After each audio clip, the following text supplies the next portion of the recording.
Hi, I'm welcome to Teach With Me. I'm Miss Jen. Today we are going to be going through this book. It is Appleton's First Readers. This book is from 1883. It is one wonderful reader, and it shows how we used to teach reading to kindergartners way back when. I have many old primers that I love to look at, and I think that we would benefit from using some of the strategies that have been taught in times past. I hope you enjoy going through this historical book with me. And I'm going to go through and show you this wonderful book. It is a primer from 1883. It is for kindergarten, and it was how they used to teach reading to children. And the reason I love this book is because it's very structured and it makes sense. So I'm going to go through it.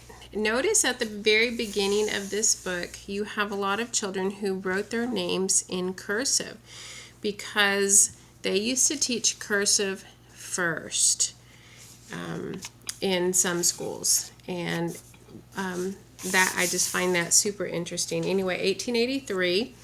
They have a lot of beautiful illustrations in this book. This one says, see page 60. Let's see if that goes with the illustration right there. I have not looked at that. Yes, and it sure does. This paragraph here goes with this picture. So anyway, the pictures in here are super interesting because they tell a story, and they want the children to come up with language to go to describe what they're seeing. All right, so before we begin the lesson, I'm going to show you what the children are taught. I want to read to you this first little sentence because it's, I think, very interesting. It says, the teacher using this book can teach by any method which he may prefer. But the experience of many years has convinced us that a judicious combination of the word and phonic methods is the best. It makes the shortest step from the known to the unknown. It makes a pupil independent of the aid of the teacher sooner than any other. And that is our goal, to get our children reading as quickly as possible. I will go through this at another time if you're interested, but for right now, what I'm going to do is I'm going to show you this. This is the first picture for the first lesson, and the children can describe what they're seeing, what they think the cat is feeling, and that sort of thing, just to bring out that language. Lesson 1, words and phrases to be learned by sight only. So the children right now are going to learn these three words, or this word, cat, and these three letters. That's a C, that's an A, that's a T. And then they'll begin to put some sight words in front of it. A cat, the cat, my cat, the cat, a cat. Once they have this memorized, then you move on to lesson 2. Lesson 2 is words and phrases to be learned by sight only. And you have the word rat and black. And they already know the letter A, the letter T, and the letter C. And so they're going to memorize the word rat and the word black.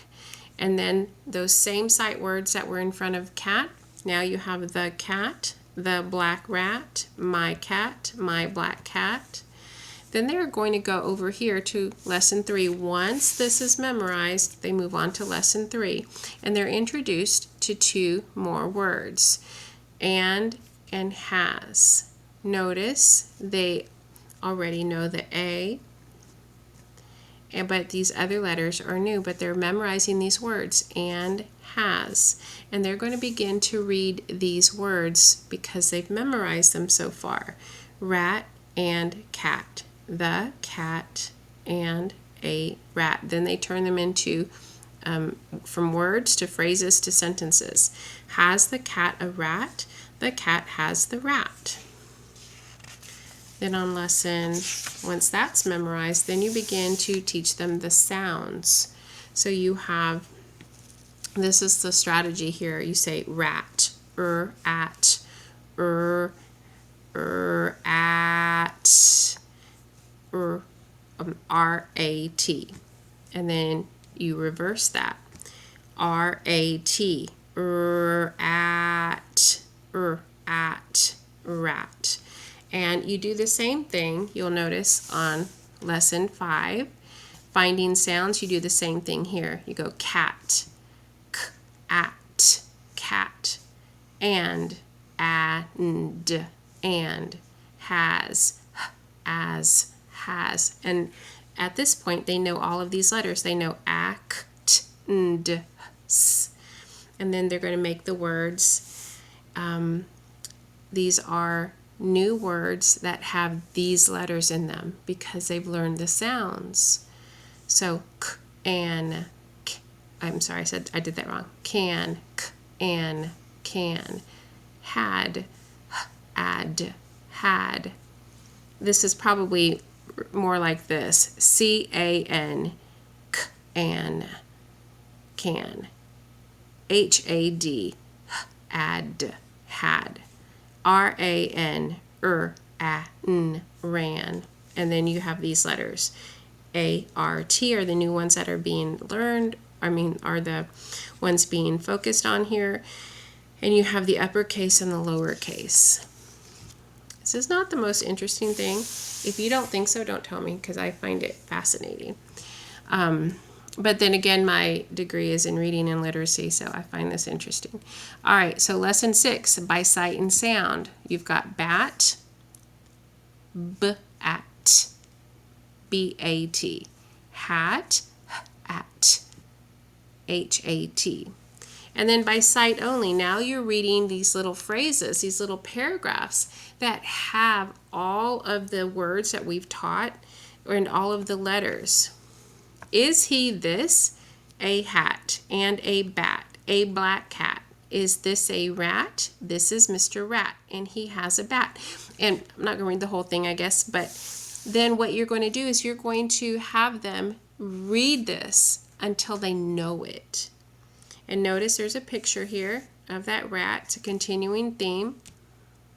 And then you have a picture over here that goes along with the words on this page.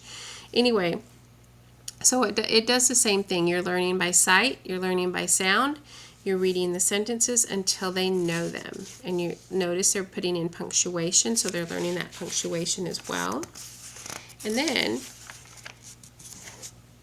we are adding harder sounds. We've got some ending blends, we've got a digraph, we've got some double consonants, and these are being added. So now we go from sat, rap, man, and then we start doing words like sh, owl, shall, and then we start breaking up some of these sounds that go together, like black, b, l, ak. There's 4 sounds, 5 letters, 4 sounds. 5 letters, 3 sounds. Then we make words with some of those. So we're making words with the CK. We're doing some beginning blends, putting those letter sounds we've already learned together. T, app, trap, right? Let's do it downwards. App, nap, trap, ack, tack, track, and sand, stand. This is where you could, if you were using this and you wanted to give them a little more practice, you would give them those letters on maybe little post-it cards, little index cards, and have them, or those little magnet letters, and have them making these words themselves.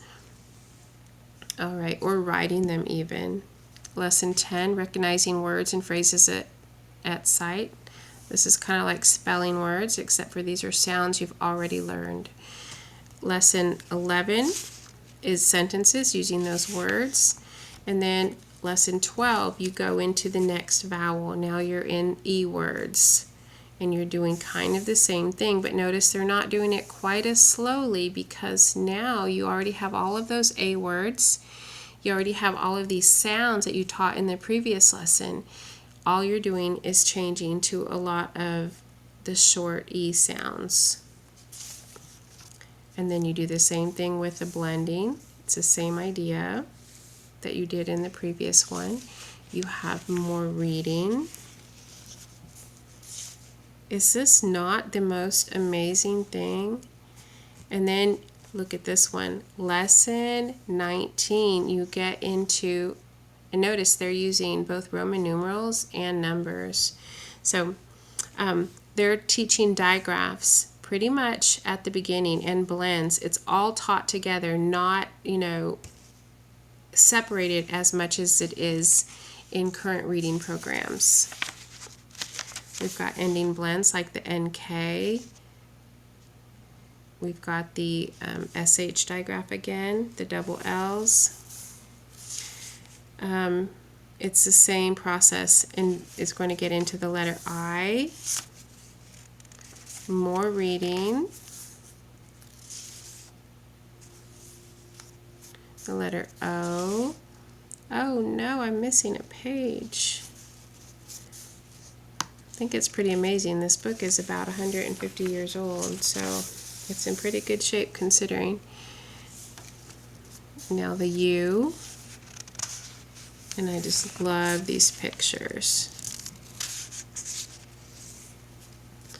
And then once it's done with the letter U, look at these longer stories. Now you're getting into diphthongs. You've got oi and ow. And O, you've got the OU. Here's the alphabet. Now part 2.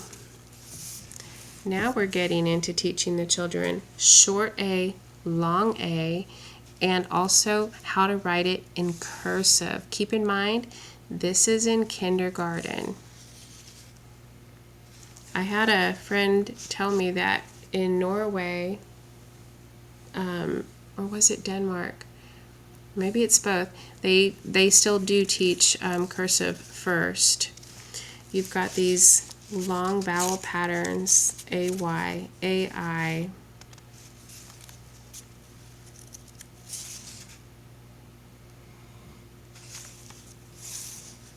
Now you're adding suffixes. You've got floated, talking, going, the INGs.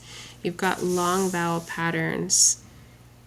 And this says slate work, so on the the blackboards that they used to use, they had to copy these. We would do it on paper now, or maybe a whiteboard.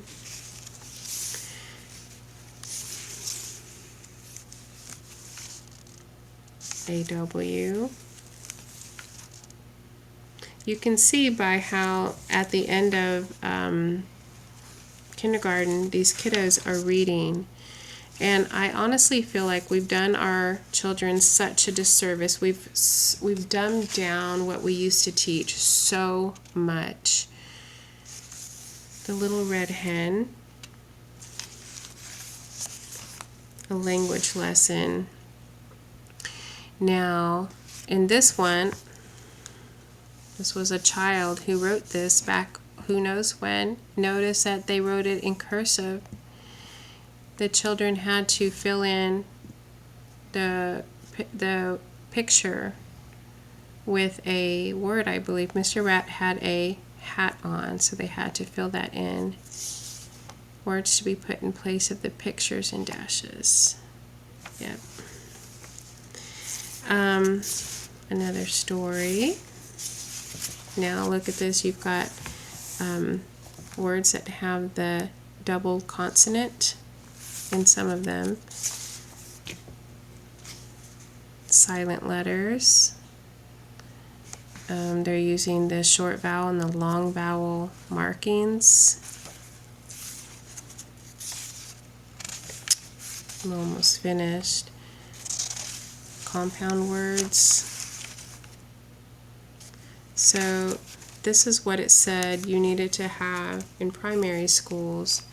Appleton's first and second readers, Appleton's reading charts, Stickney's Child's Book of Language, Ballard's Word Writer, that was combined spelling, writing, and grammar, Quackenboss's Elementary History, Appleton's Standard Lead Pencil Course in Penmanship, the Kindergarten Drawing Cards, Elementary Geography.